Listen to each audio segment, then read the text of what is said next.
রাজধানী সহ সারা দেশে আনুষ্ঠানিকভাবে শুরু হলো কোরবানির পশুর হাট। প্রথম দিনে ক্রেতা বিক্রেতা কম।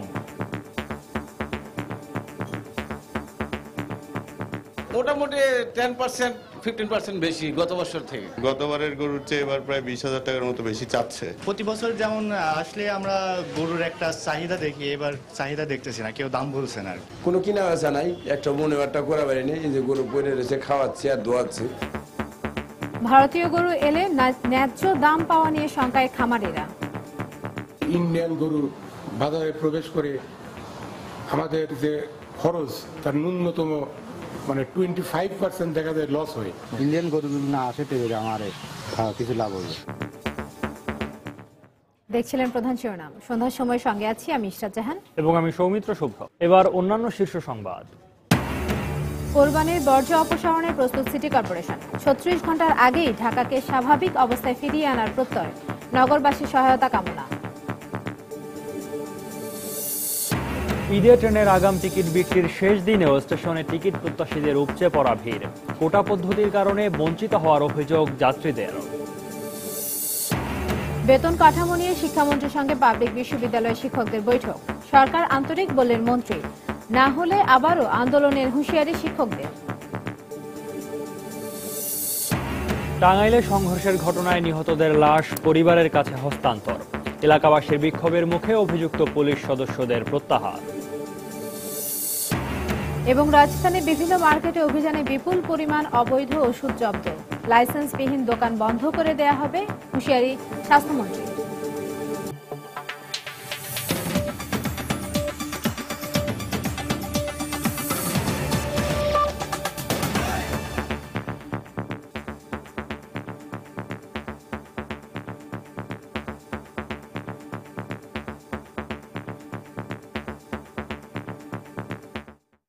রাজধানীতে আনুষ্ঠানিকভাবে শুরু হয়েছে কোরবানির পশুর হাট। তবে প্রথম দিনে সকালের বৃষ্টির কারণে হাটগুলোতে ক্রেতা সমাগম তেমন হয়নি। তবে যারা হাটে এসেছিলেন গরু ছাগলের বাড়তি দাম নিয়েছিলেন অসন্তুষ্ট। আর বিক্রেতারা বলছেন ভারত থেকে আমদানি কম হওয়ায় এবার গরুর দাম বেড়েছে। এদিকে হাটের নিরাপত্তায় পুলিশের পাশাপাশি দায়িত্ব পালন করছেন র্যাব সদস্যরাও। ক্রেতার অভাবে হাটে প্রথম দিন অনেকটা অলস সময় কাটিয়েছেন গরুর ব্যাপারীরা। রাজধানীতে আনুষ্ঠানিকভাবে ঈদের পশুর হাট শনিবার থেকে শুরু হলেও বেচাকেনা জমে ওঠেনি সেভাবে। তাই গরু কিনতে আসা মানুষেরা দরদাম বুঝে নিচ্ছেন আগে। মোটামুটি 10% 15% বেশি গত বছর থেকে। গতবারের গরুর চেয়ে এবার প্রায় 20,000 টাকার মতো বেশি চাচ্ছে। তবে অনেক বিক্রেতাই এই অভিযোগের সঙ্গে একমত হতে পারছেন না। না তত একটা বেশি না, দাম কমই আছে, মিডিয়াম কায়দায় আছে, অত বেশিও না অত কমও না। গতবারে গরু কিনেছিল 2 লাখ টাকা দিয়ে, যে গরু এবার সে গরু 3 লাখ কিনা লাগেছে, যে গরু 50,000 70,000 75 কিনা লাগেছে। একটা গরু কত 1,20,25 গরুর দাম হস্তায় আছে। আমাদের তো দাম বেশি, একটু দিয়ে না দিলে তো আমরা বাঁচবো না। হাটের নিরাপত্তায় বসানো হয়েছে র্যাব আর পুলিশের নিরাপত্তা চৌকি, রয়েছে ওয়াচ টাওয়ার। স্থানীয় জনপ্রতিনিধিরাও তদারক করছেন নিরাপত্তা ব্যবস্থা। পুলিশ প্রশাসন থেকে শুরু করে সমস্ত সব পর্যায়ের বা প্রশাসনের কর্মকর্তারা এই জায়গাটা ভিজিট করেছেন এবং এখানে পুলিশের গোয়েন্দা নজরদারি রয়েছে। সবার জন্য আমাদের বক্তব্য হলো এরকম, কেউ যেন কোনো অপরিচিত লোকজনদের দেয়া কিছু যেন পান না করে বা কারো ফাঁদে পা না দেয়। এরকম যদি কোনো সমস্যা কারো কাছে মনে হয় যেন তাৎক্ষণিক আমাদেরকে ইনফর্ম করে। ছোট বড় মিলিয়ে এবার 22টি পশুর হাট বসেছে রাজধানীর বিভিন্ন জায়গায়। গবাদি পশুর পর্যাপ্ত সরবরাহ থাকলেও প্রথম দিনে ক্রেতার স্বল্পতা ছিল রাজধানীর গরু ছাগলের হাটগুলোতে।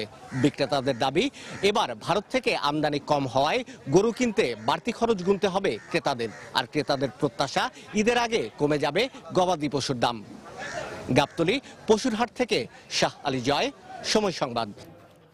এই মুহূর্তে গাবতলীর পশুর হাটে আছেন রিপোর্টার ইজাজ সৌমিক এবং নারায়ণগঞ্জের বরফকল মাঠের হাটে আছেন রিপোর্টার রাশেদ লিমন। হাটের খবরাখবর জানতে প্রথমে যাচ্ছি সৌমিকের কাছে। সৌমিক, সকালে তো বৃষ্টির কারণে ক্রেতা উপস্থিতি কম ছিল, তো আপনার পেছনে তো বিক্রেতারা অপেক্ষা করছেন গরু নিয়ে, পশু নিয়ে। তাদের কাছ থেকে কেমন জানলেন দাম আর দাম দর, আর এছাড়া ক্রেতাদের উপস্থিতি এখন কেমন? সৌমিত্র, আনুষ্ঠানিকভাবে আজকে অর্থাৎ শনিবার থেকে এই গাবতলী বাংলাদেশের সবচেয়ে বড় যে গরুর হাট, সেই গাবতলী গরুর হাট শুরু হয়েছে।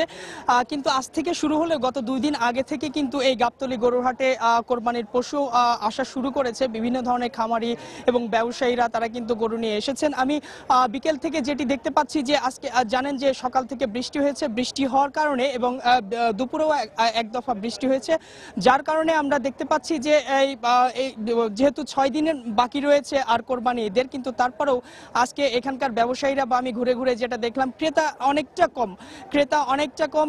ব্যবসায়ীরা এখানে যারা আছেন খামারিরা তারা বলছেন যে আজকে সারাদিনই ক্রেতা যথেষ্ট কম ছিল, তবে তারা আশা করছেন যে দিন যতই যাবে অর্থাৎ ঈদের 2-1 দিন আগে থেকে বা তারও হয়তো আর 2-1 দিন পর থেকে খুব বেশি আকারে এই গাবতলী পশুর হাট জমজমাট হয়ে আসবে। তো সৌমিত্র, আপনাকে কয়েকটি বিষয় বলে রাখি। আজকে যখন আমি পুরো গাবতলী গরুর হাটটা আমি ঘুরে দেখলাম, এখানে মূলত বিভিন্ন দামের পশু রয়েছে। বিশেষ করে গরুর যে দামগুলো আমি দেখলাম যে সর্বোচ্চ একটি গরুর দাম আমি দেখেছি যে 22 লাখ টাকা পর্যন্ত একজন বিক্রেতা দাম চেয়েছেন, কিন্তু সেই গরুটির দাম সর্বোচ্চ উঠেছে 10 লাখ টাকা। বিক্রেতা আশা করছেন যে তিনি আরও কিছুদিন অপেক্ষা করবেন, আরও হয়তো দাম বাড়বে। এবং একই সঙ্গে আমি দেখলাম যে গরুর পাশাপাশি এখানে কিন্তু খাসি, বিশেষ করে খাসি ছাগল সেটিরও কিন্তু দাম অনেক বেশি ছিল। এবং একটি খাসির দাম আমি সর্বোচ্চ দেখেছি যে 1,20,000 টাকা পর্যন্ত কিন্তু তারা চেয়েছেন। এর বাইরে আমি যদি আপনাকে বলে রাখি যে এই গাবতলী গরুর হাটের পাশেই কিন্তু উট উঠেছে, যেখানে একজন ব্যবসায়ী তিনি 38টি উট এনেছেন। ইতিমধ্যে সেখানে প্রায় 3টি উট বিক্রি হয়েছে এবং সবগুলো উটের গড়ে তিনি দাম চাচ্ছেন 7 থেকে 8 লাখ টাকা। এছাড়াও দুম্বা, সেই তিনি ভারতের রাজস্থান থেকে সেই পশুগুলো নিয়েছেন। তো সব মিলে এখন পর্যন্ত গাবতলী গরুর হাট কিন্তু মোটামুটি কিছুটা ক্রেতা শূন্য বলা চলে। তো তা ব্যবসায়ীরা আশা করছেন পরে হয়তো আরো ক্রেতা আসবে, রাজধানীবাসী এখান থেকে গরু কিনতে আসবেন। তো আমরা এখন সরাসরি চলে যাব নারায়ণগঞ্জে সহকর্মী রাশেদ লিমনের কাছে সেখানকার খবর জানতে। হাটের অবস্থা এখানের অবস্থা একটু ভিন্ন। এখানে আমি অবস্থান করছি নারায়ণগঞ্জের বরফকল মাঠে, গরুর হাটে, এবং এখানে এসেই আমরা যেমনটি দেখছিলাম যে এই হাটে কিন্তু গরুর কোনো অভাব নেই। গরু যে পরিমাণ গরু ওঠা দরকার হাট অনুযায়ী গরু কিন্তু পর্যাপ্ত গরু আছে এবং বিভিন্ন দাম একদম আমি যেমনটি দেখেছিলাম যে একদম সর্বোচ্চ দাম 4 লাখ 5 লাখ থেকে শুরু করে একদম 30-35 হাজার টাকা পর্যন্ত দামের। সর্বনিম্ন আমি যেটা দেখেছিলাম 32,000 টাকার মধ্যে চেয়েছিল একটা গরু, 32,000 টাকা দামের মতো গরু রয়েছে। এছাড়া যদি আরেকটা জিনিস দেখতে পান যে যেমন সরকারি ছুটির দিন, এই ছুটির দিন হওয়া সত্ত্বেও কিন্তু যারা ব্যাপারী রয়েছেন, গরু ব্যবসায়ী রয়েছেন, তারা কিন্তু আশা করেছিল যে এই আজকে মোটামুটি ক্রেতার সমাগম হবে এবং তারা কিছু গরু বিক্রি করতে পারবে, কিন্তু সে পরিমাণ ক্রেতা কিন্তু এখানে নেই। যদিও 2-1 জন ক্রেতা যারা ছিলেন, যারা তাদের সঙ্গে আমি কথা বলেছি, তারা কিন্তু অধিকাংশই আমাদের সঙ্গে বলেছেন যে তারা আসলে ওভাবে গরু কিনতে আসেনি, তারা আসলে দাম যাচাই করতে এসেছেন এবং দাম যাচাই করার ক্ষেত্রে তারা যতটুকু বলছেন তারা কিন্তু দাম নিয়ে ভালো অভিযোগ করছেন যে এইখানে গরুর দাম অনেক বেশি চাওয়া হচ্ছে বলে তারা অভিযোগ করছেন। এবং এই অভিযোগের প্রেক্ষিতে আমরা যখন কথা বলেছিলাম ব্যাপারীদের সঙ্গে, তারা কিন্তু বারবারই বলছে যে ক্রেতা শূন্য থাকার কারণেই আসলে এই তারা একটু বেশি দাম হাঁকানোর চেষ্টা করেছেন। তারা বলছেন যদি ক্রেতার সমাগম বাড়ে তাহলে সেক্ষেত্রে কিন্তু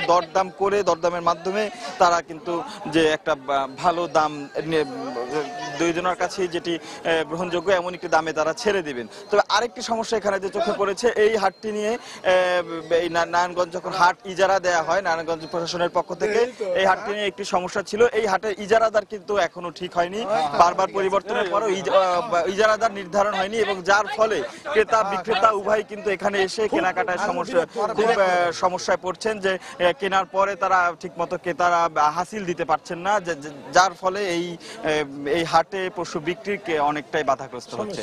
তো সৌমিত্র, এই ছিল এখনকার মতো নারায়ণগঞ্জ থেকে আমার কাছে সর্বশেষ। ফিরে যাচ্ছি স্টুডিওতে। রাশেদ লিমন, আপনাকে ধন্যবাদ ইজাজ শৌমিক আপনাকেও।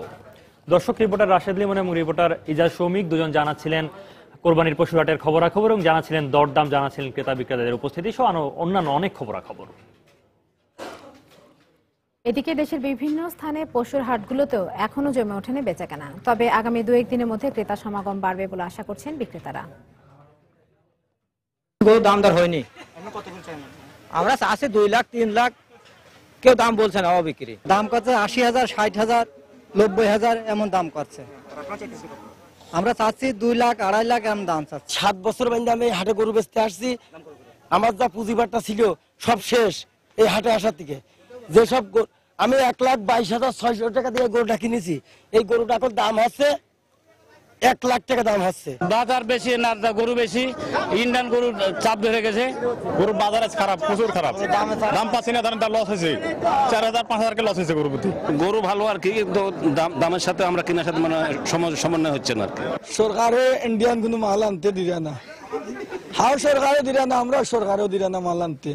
আর আমরা গরিব গুরবা মরি আর ফেটে আর বাতে জি এলাই দাম বাড়ছে।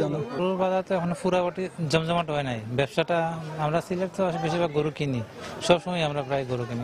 ঈদের বাজারে আসলে এখনো যদি ইন্ডিয়ান কোনো গরু মার্কেটে ঢুকে না, তাহলে তো গরুর দাম একটু বেশি থাকবে। ইন্ডিয়ান গরু তো একটু কম মার্কেটও, যার কারণে একটু আমরা লোকাল গরুর দাম একটু বেশি। 4.5 লাখ টাকা যাচ্ছে, একটাই দেখছি, এখন চিন্তা ভাবনা করছি আমরা কালকে আসবো। কারণ দেশে গরু কম, খাদ্য খাবারের দাম বেশি, এই জন্যই গরুর দাম বাড়ছে। এই গরুর দাম সর্বোচ্চ 40,000, কিন্তু এটা 65,000, 60,000 বলে খামোশ খেয়ে আছে। ঈদুল আজহা উপলক্ষে ট্রেনের আগাম টিকিট বিক্রি শেষ দিনেও কমলাপুর স্টেশনে ছিল টিকিট প্রত্যাশীদের উপচে পড়া ভিড়। বড় কোনো অভিযোগ ছাড়াই অনেকটা নির্বিঘ্নে বহুল প্রত্যাশিত টিকিট সংগ্রহ করে স্টেশন ছেড়েছেন অধিকাংশ ঘরমুখ মানুষ। তবে কর্তৃপক্ষ সুষ্ঠু ব্যবস্থাপনার দাবি করলেও নির্ধারিত সময়ের আগেই কাঙ্ক্ষিত টিকিট শেষ হওয়ায় ক্ষোভও ছিল অনেকের। রেল সচিব জানিয়েছেন, এবারে শিডিউল বিপর্যয়ের কোনো আশঙ্কা নেই। দেবাশিস রায় জানাচ্ছেন বিস্তারিত। অপেক্ষার প্রহর গুনছেন সবাই, কেউ দাঁড়িয়ে আবার কেউ বা বসে, কেননা পরিবার পরিজন নিয়ে নিরাপদে বাড়ি ফিরতে হলে চাই টিকিট। শনিবার অগ্রিম টিকিট বিক্রির শেষ দিনে দেয়া হয় 24 সেপ্টেম্বরের টিকিট, আর তাই প্রত্যাশীদের লাইনও ছিল দীর্ঘ। এখান থেকে সরাসরি খুলনা মাঝের যে স্টপেজগুলো আছে, বিভিন্ন স্টপেজগুলো আছে, এই স্টপেজে কোনো টিকিট নাই। এটা রেলওয়ের একটা ব্যবসা পলিসি। আপনি খুলনা পর্যন্ত ভাড়া দিবেন, আপনি নামবেন ঈশ্বরদী, আপনি খুলনা পর্যন্ত ভাড়া দিবেন, আপনি নামতেছেন যমুনা এপারে। খুবই স্লো টিকিট কাটার, মেয়েদের টিকিট, মহিলাদের টিকিট আর কাউন্টার আর একটা করা উচিত, যে এত মহিলার জন্য একটা কাউন্টার। তবে ঘন্টার পর ঘন্টা অপেক্ষার প্রহর গুনে যারা টিকিট পেয়েছেন তারা ছিলেন আত্মহারা। খুব আনন্দ লাগতেছে, এত কষ্টের পর বাড়ি যেতে পারতাছি, তারপর আবার সিট পাইছি, এই জন্য খুবই কষ্টটা মনে থেকে দূর হয়ে গেছে। আপনজনদের সাথে ঈদ করার মজাই আলাদা, এর জন্য মানুষ অনেক কষ্ট করে ঈদ করতে যাচ্ছে, আমরাও যাচ্ছি। আমার ছোট ভাই বোনের এবার পরীক্ষা, তারপরেও যাচ্ছি ঈদের আগের দিন। দুপুরে রেল সচিব স্টেশন পরিদর্শনে এসে জানান, এবছর শিডিউল ঠিক রাখতে সর্বোচ্চ প্রস্তুতি রয়েছে তাদের। আমরা যেন স্মুথলি আমাদের যে ট্রেনগুলো রান করতে পারি।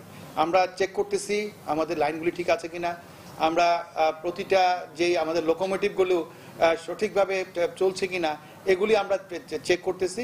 এখন আমাদের বড় হলো চ্যালেঞ্জ হলো আমাদের ট্রেনগুলো সঠিক সময়ে ভালোভাবে নিরাপদে পৌঁছে দেওয়া। ঈদ উৎসবে পূর্ণতা আনতে প্রতি বছরই গ্রামে ছোটেন লাখো নগরবাসী। টিকিট সংগ্রহের পর এখন অপেক্ষা ঈদ যাত্রার। দেবাশিস রায়, সময় সংবাদ, ঢাকা। এদিকে 5 দিন ব্যাপী ঈদের আগাম টিকিট বিক্রির শেষ দিনে চট্টগ্রাম রেল স্টেশনেও ছিল যাত্রীদের উপচে পড়া ভিড়। সকাল 9টা থেকে টিকিট বিক্রি শুরু হওয়ার কথা থাকলেও অন্তত 18 ঘন্টা আগে থেকেই টিকিটের জন্য অপেক্ষা করতে থাকেন টিকিট প্রত্যাশীরা। চট্টগ্রাম থেকে 9টি রুটের 11টি ট্রেনের 7,512টি টিকিট দেওয়া হয় আজ। এর মধ্যে চট্টগ্রাম থেকে ঢাকাগামী 4টি আন্তনগর, একটি লোকাল, সিলেটগামী 2টি আন্তনগর এবং ময়মনসিংহগামী একটি আন্তনগর ট্রেনের টিকিট দেওয়া হয়। এছাড়া চাঁদপুরগামী একটি নিয়মিত ট্রেনের পাশাপাশি 2টি বিশেষ ট্রেনের টিকিটও দেওয়া হয়। ঈদের আগের দিনের টিকিট হওয়া যাত্রীদের ভিড়ও ছিল তুলনামূলক বেশি।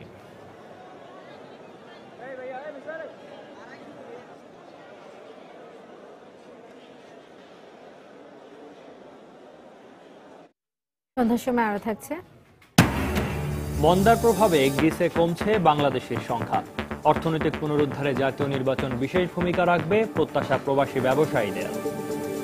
টাঙ্গাইলে 3 জন নিহতের ঘটনায় পুলিশের কোনো সদস্য দায়ী থাকলে তাদের বিরুদ্ধে ব্যবস্থা নেওয়া হবে বলে জানিয়েছেন ঢাকা রেঞ্জের ডিআইজি। তিনি আরো জানান, প্রাথমিকভাবে যেসব পুলিশ সদস্যদের বিরুদ্ধে অভিযোগ উঠেছে তাদের ইতোমধ্যে প্রত্যাহার করা হয়েছে। দুপুরে ঘটনাস্থল পরিদর্শনে গিয়ে সাংবাদিকদের এই কথা জানান তিনি। এদিকে নিহতদের লাশ পরিবারের কাছে হস্তান্তর করা হয়েছে। টাঙ্গাইল থেকে আরো জানাচ্ছেন খান মোহাম্মদ জুমেল। পুলিশের গুলিতে টাঙ্গাইলের ঘাটাইল ও কালিহাতীতে যে ৩ জন নিহত হয়েছেন বলে এলাকার লোকজনের অভিযোগ, তাদের একজন শামীম মিয়া। শনিবার দুপুরে টাঙ্গাইল মেডিকেল কলেজ হাসপাতালে ময়নাতদন্ত শেষে তার মরদেহ বাড়িতে পৌঁছলে কান্নায় ভেঙে পড়েন স্বজন ও এলাকার লোকজন। তাদের অভিযোগ, নির্যাতনের প্রতিবাদ করতে গিয়ে প্রাণ দিতে হয়েছে শামীম সহ আরো দুজনকে, আর হাসপাতালে মৃত্যুর সঙ্গে পাঞ্জা লড়ছেন আরো দুজন। মাদ্রাসার ভিতরে এক সাইডে দাঁড়িয়ে ছিল, পুলিশে দৌড়ানি দিয়েছে, দৌড় দিবেন গেছে, অমনি পুলিশে গুলি করছে। ফোন করছিল, বড় খা তুমি বেড়াই যাও, এই জন্য আমি আসছিলাম গো।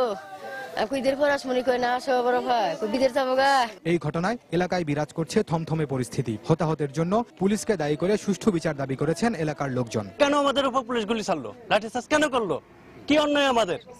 আমরা এর দৃষ্টান্তমূলক বিচার চাই। মানুষের মধ্যে আতঙ্ক বিরাজ করতেছে। এখানে সাধারণ মানুষজন বেচা কেনা কিংবা ব্যবসা বাণিজ্যের ক্ষেত্রেও মানুষ খুব আতঙ্কিত।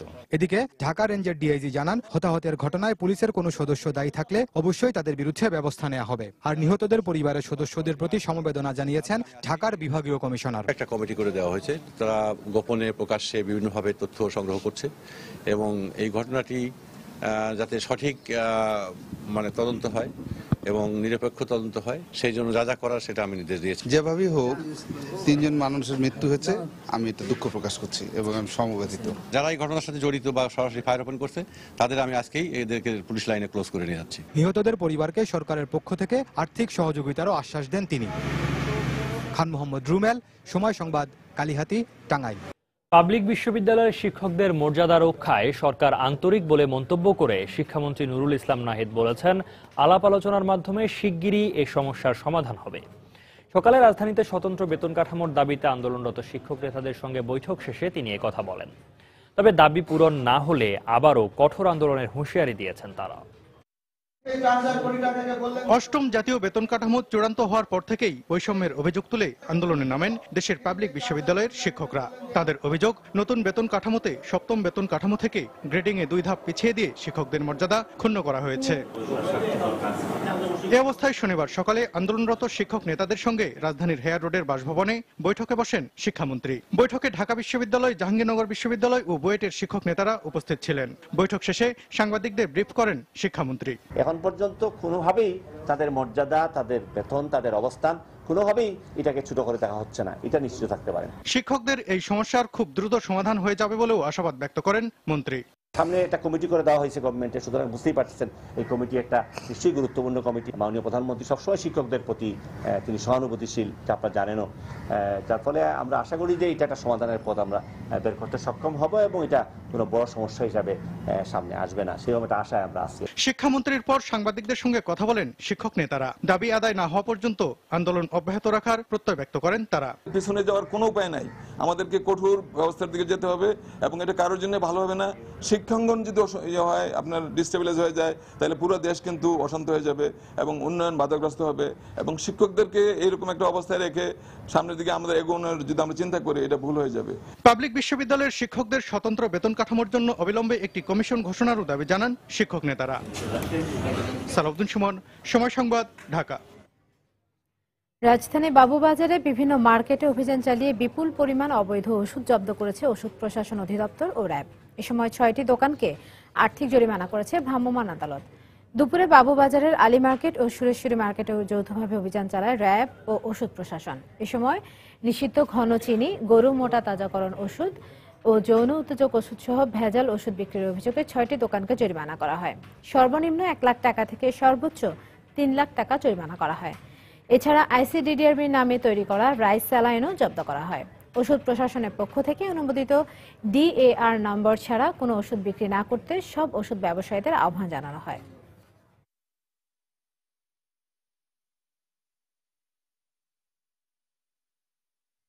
রাজধানী সহ দেশের প্রতিটি জেলায় লাইসেন্সবিহীন ওষুধের দোকান বন্ধ করে দেওয়া হবে বলে হুঁশিয়ারি উচ্চারণ করেছেন স্বাস্থ্যমন্ত্রী মোহাম্মদ নাসিম। বিকেলে রাজধানীর বঙ্গবন্ধু আন্তর্জাতিক সম্মেলন কেন্দ্রে ওষুধ প্রশাসন অধিদপ্তর আয়োজিত এক অনুষ্ঠানে বক্তব্য রাখেন তিনি। মুড়ি মুরগির মতো ওষুধের দোকান হতে পারে না। আমি 1 মাস সময় দিয়েছি, ডিসি সাহেবকে বলেছি সেটা মিটিংয়ে, 1 মাসের মধ্যে আপনি ঠিক করে জরিপ করে দেখবেন কয়টা বিনা লাইসেন্সের ওষুধের দোকান আছে।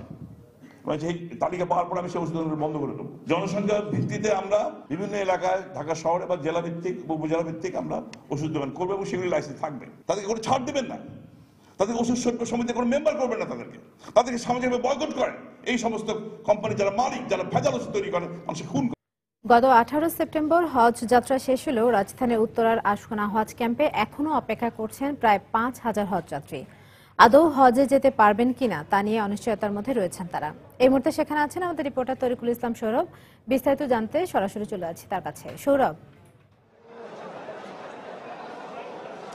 ইরশাদ, আমি এই মুহূর্তে রয়েছি রাজধানীর উত্তরায় আশকোনায় হজ ক্যাম্পে। আপনি ইতিমধ্যে জেনে থাকবেন যে অতিরিক্ত কোঠায় অর্থাৎ বিশেষ কোঠায় 5000 হজযাত্রী যাওয়ার কথা ছিল গত 2-3 দিন ধরে, কিন্তু এখন পর্যন্ত তারা যেতে পারেনি। অনেকেই কিন্তু 2-3 দিন ধরে এখানে রয়েছেন এবং তারা অনেক অভিযোগ করছেন। তারা বলছেন যে এখানে থাকতে তাদের অনেক ধরনের অসুবিধা হচ্ছে। অনেকে বলছেন যে চরম অনিশ্চয়তার মধ্যে তারা রয়েছে, তাদেরকে কর্তৃপক্ষ বলে দিচ্ছেন না শেষ পর্যন্ত তাদের কি হবে। এই কারণে তারা কিন্তু নানামুখী সংকটে রয়েছেন এবং দুশ্চিন্তাগ্রস্ত অবস্থায় রয়েছে। এখানে বেশ কিছু ডরমিটরি রয়েছে যেগুলোতে মূলত হজ যারা যান তারা থাকেন, কিন্তু সেগুলো খুলে দেওয়া হচ্ছে না, যাতে করে তারা এখানে যে ফ্লোর মেঝেতে শুয়ে রয়েছেন, অনেকেই বসে রয়েছেন এবং তারা বলছেন যে সোমবার অর্থাৎ 23 তারিখে মূল হজের কার্যক্রম শুরু হবে। সেক্ষেত্রে শেষ পর্যন্ত তারা সেই মূল হজের কার্যক্রমের আগে যেতে পারবেন কিনা তা নিয়েই তাদের বেশ দুশ্চিন্তায় রয়েছে। এছাড়া এখানকার পরিচালকের সাথে আমরা কথা বলেছিলাম, তিনি আমাদেরকে জানিয়েছেন দুশ্চিন্তার কোনো কারণ নাই, তারা সব ধরনের কার্যক্রম চালাচ্ছেন সফলভাবে, যাতে এটা করতে পারেন সেদিকটা তারা দেখবার চেষ্টা করছেন। এছাড়া এখানের হজ ক্যাম্পে যারা রয়েছেন এখন, তাদের একজন সাথে একটু কথা বলে দেখতে চাই যে তাদের অবস্থাটা কি। একটু কথা বলি। যে আপনি কদিন ধরে আসছেন এখানে? আমি 7 দিন আসছি। আচ্ছা, 7 দিন আসছি, এ পর্যন্ত আসি আটটায়। আল্লাহ পাক আমাকে নিয়ে যাবে, কিন্তু নিয়ে যাচ্ছে না কেন জানি। আমার যদি যেতে পারতাম তাহলে আমার কোনো অভাব হতো না। প্রধানমন্ত্রীর কাছে আমার একটা অনুরোধ যে ধন্যবাদ সৌরভ। দর্শক, আশকোনা হজ ক্যাম্প থেকে আমাদের সঙ্গে যোগ দিয়েছিলেন সহকর্মী তরিকুল ইসলাম সৌরভ। নির্ধারিত স্থানে পশু কোরবানি করলে এবারের বর্জ্য অপসারণ অনেকটাই সহজ হবে বলে মনে করে সিটি কর্পোরেশন। কোরবানির বিপুল পরিমাণ বর্জ্য অপসারণের জন্য নিজেদের সব প্রস্তুতি শেষ করেছে তারা। 48 ঘন্টার মধ্যে কোরবানির সব বর্জ্য অপসারণের কথা বললেও উত্তর সিটি কর্পোরেশন বলছে 36 ঘন্টার মধ্যেই এটি সম্ভব হবে। এদিকে ডিসিসির পরিকল্পনা বাস্তবায়নে নগরবাসীর সহায়তা জরুরি বলে মনে করেন বিশেষজ্ঞরা। সিটি কর্পোরেশনের হিসেবে স্বাভাবিক অবস্থায় রাজধানীর 2 সিটি কর্পোরেশনে প্রতিদিন গড়ে 4 থেকে 4,500 টন বর্জ্য উৎপন্ন হয়। তবে কোরবানির সময় এই পরিমাণ গিয়ে দাঁড়ায় প্রায় 45,000 টন। যেখানে সেখানে পশু কোরবানি দেওয়ার ফলে প্রতি বছরই ঈদুল আজহার সময় এই বিপুল বর্জ্য ব্যবস্থাপনায় কাঠখড় পোহাতে হয় সিটি কর্পোরেশনকে। সেই অভিজ্ঞতা থেকেই এবারই প্রথম কোরবানির জন্য 2 সিটি কর্পোরেশনে ওয়ার্ড ভিত্তিতে বেঁধে দেওয়া হয়েছে 490টি স্থান। পরিচ্ছন্নতা কর্মীদের পাশাপাশি সরকারি বেসরকারি সহায়তায় ব্যবহার করা হবে ভারী যন্ত্রপাতি। সেনাবাহিনী, নৌবাহিনী, ওয়াসা, রাজু, বিভিন্ন সময় বেসরকারি সংস্থা যেমন তমা কনস্ট্রাকশনস, ওরিয়েন্ট কনস্ট্রাকশনস, ওনাদের কাছে আমরা সহায়তার জন্য বলেছি। বিভিন্ন পত্রিকায়, টিভিতে আমরা অ্যাডভার্টাইজ দেবো। বেশ কয়েকদিন ধরে আমরা অনেক মাইকিং প্রোগ্রাম করব, তারপরে আমরা কিছু বিলবোর্ড এবং ফেস্টুন লাগাবো। সবকিছু ঠিক থাকলে নিজেদের বেঁধে দেওয়ার সময়ের মধ্যে ঢাকাকে স্বাভাবিক রূপে ফিরিয়ে আনা সম্ভব হবে বলে মনে করে সিটি কর্পোরেশন। বর্জ্য ব্যবস্থাপনা, সেটার প্রস্তুতি আমাদের চলছে। কোরবানির বর্জ্য, হাটের বর্জ্য, সমস্ত বর্জ্য আমরা একেবারে উইথিন দ্য টাইম পিরিয়ডের ভিতরে করে ফেলবো। গত বছর 36 ঘন্টার একটা চ্যালেঞ্জ আমরা নিয়েছিলাম, আমরা সাকসেস হয়েছিলাম। এবারে তার থেকেও কম সময়ের মধ্যে আশা করছি যে নগরবাসীকে কোরবানি উত্তর পরিষ্কার পরিচ্ছন্নতার অবস্থায় নিয়ে যেতে পারবো। এদিকে বিশেষজ্ঞরা বলছেন কথায় আর কাজে মিল থাকলে এবার কোরবানিতে বর্জ্য নিয়ে ভোগান্তি পোহাতে হবে না নগরবাসীকে। পরিকল্পনা মাফিক কাজ চলে দুটো ঘটনা ঘটবে। একটা হচ্ছে বর্জ্য ব্যবস্থাপনায় সিটি কর্পোরেশনের সক্ষমতা অনেক বাড়বে এবং একই সঙ্গে ঢাকা শহরের মানুষ অন্তত দুর্গন্ধ এবং বর্জ্য অব্যবস্থাপনার কারণে যে শিকার হয় তার থেকে এবার হয়তো অনেক বেশি মুক্ত থাকবে। কোরবানির ঈদ এলে জনবহুল এই ঢাকা হয়ে যায় অনেকটাই ফাঁকা। তারপরও প্রতি বছর কোরবানির বর্জ্য অপসারণ করতে রীতিমতো হিমশিম খেতে হয় দুই সিটি কর্পোরেশনকে। তবে এবারে তাদের প্রস্তুতি দেখে সন্তুষ্ট বিশেষজ্ঞরা। তারা বলছেন পরিকল্পনার সঠিক বাস্তবায়ন আর নগরবাসীর পূর্ণ সহায়তা পেলেই এবারে সঠিক সময়ে বর্জ্য অপসারণ সম্ভব হবে। রাশেদ লিমন, সময় সংবাদ, ঢাকা।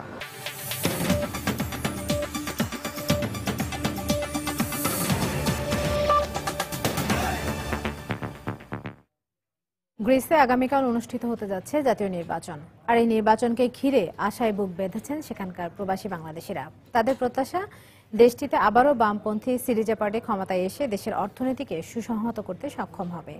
গ্রিস থেকে ঘুরে এসে বিস্তারিত জানাচ্ছেন শোয়েব কবির। গ্রিসের চলমান অর্থনৈতিক মন্দার মারাত্মক প্রভাব পড়েছে সেখানে বসবাসরত প্রবাসী বাংলাদেশিদের উপরও। দেশটিতে ৩৫,০০০ বাংলাদেশি থাকলেও মন্দার প্রভাবে দিন দিন এই সংখ্যা কমছে। আর্থিক লোকসানের মুখে অনেকে ব্যবসা প্রতিষ্ঠান বন্ধ করে দিতে বাধ্য হচ্ছেন, অনেকে চলে যাচ্ছেন ইউরোপের অন্যান্য দেশে। প্রায় ৩০-৩৫,০০০ লোক ছিল, এখন ৪-৫ বছর হয় লোকজন বেশিরভাগ চলে যাচ্ছে। আর এই সুযোগে বর্তমানে বর্ডার খোলা, এই সুযোগে পাবলিক চলে যাচ্ছে অন্য দেশে। যারা কাজ করেন বিভিন্ন রেস্টুরেন্ট কিংবা ইসেতে, তো রেস্টুরেন্টের মালিকগণ তাদেরকে ঠিকভাবে তাদের পারিশ্রমিক দিতে পারছে না। সেভাবে অনেকগুলো রেস্টুরেন্ট তারা যখন লোকজন পাচ্ছে না, তারা যখন ক্রেতা পাচ্ছে না, সেই কারণে রেস্টুরেন্টগুলো বন্ধ হচ্ছে। এই অবস্থায় গ্রিসের জাতীয় নির্বাচনের দিকে তাকিয়ে আছে প্রবাসী বাংলাদেশিরা। আমরা প্রায় ২০ থেকে ২৫ জন বাংলাদেশে গ্রিক পাসপোর্ট হোল্ডার, এবং এই ২০-২৫ জনই আমরা গ্রিক সরকারের পক্ষে জাতীয় নির্বাচনে ভোটে অংশগ্রহণ করতে পারি। যদিও আমাদের বাংলাদেশিদের ভিতরে এবং সব বিদেশিদের ভিতরে বহু আশা আকাঙ্ক্ষা যে আমরা সকলে ভোটে অংশগ্রহণ করি। তবে নতুন নির্বাচনে বামপন্থী সিরিজা পার্টি বা অন্য যে দলই ক্ষমতা আসুক না কেন, তাদের এককভাবে সংখ্যাগরিষ্ঠতা লাভ করার তেমন সম্ভাবনা নেই বলে বিশ্লেষকদের অভিমত। দীর্ঘ ৫ বছর ধরে চলা অর্থনৈতিক মন্দায় বেশ বিপাকে পুরো গ্রিসবাসী, আর এতে বেশ দুশ্চিন্তায় রয়েছেন পুরো বাংলাদেশের কমিউনিটি। যারা ব্যবসা করতেন তারাও অনেকে ব্যবসা বাণিজ্য গুটিয়ে চলে গেছেন অন্যত্র, আর যারা শ্রমিক কিংবা কর্মচারী রয়েছেন তারা বেশ কষ্টে জীবনযাপন করছেন। তারা এখন তাকিয়ে আছেন আগামী ২০ সেপ্টেম্বর গ্রিসের ন্যাশনাল নির্বাচন যেটি, সেটির দিকে। গ্রিসের পার্লামেন্ট ভবন থেকে শোয়েব কবির, সময় সংবাদ।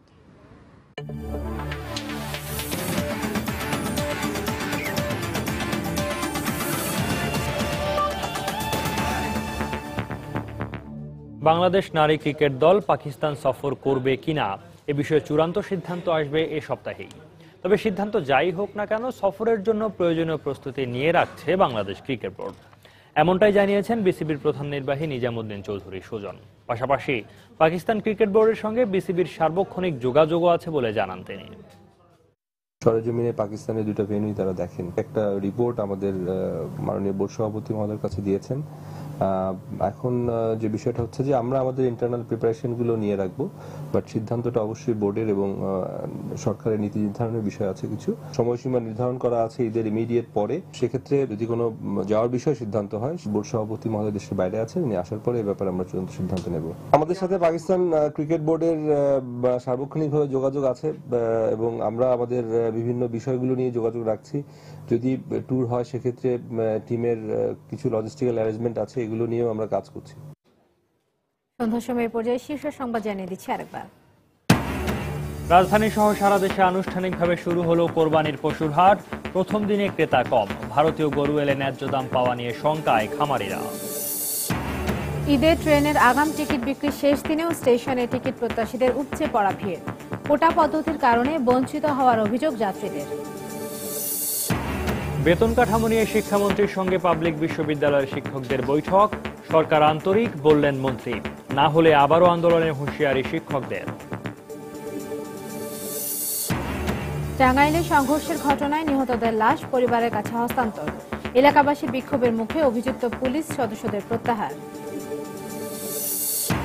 এবং রাজধানীর বিভিন্ন মার্কেটে অভিযানে বিপুল পরিমাণ অবৈধ ওষুধ জব্দ। লাইসেন্সবিহীন দোকান বন্ধ করে দেয়া হবে, হুঁশিয়ারি স্বাস্থ্যমন্ত্রীর।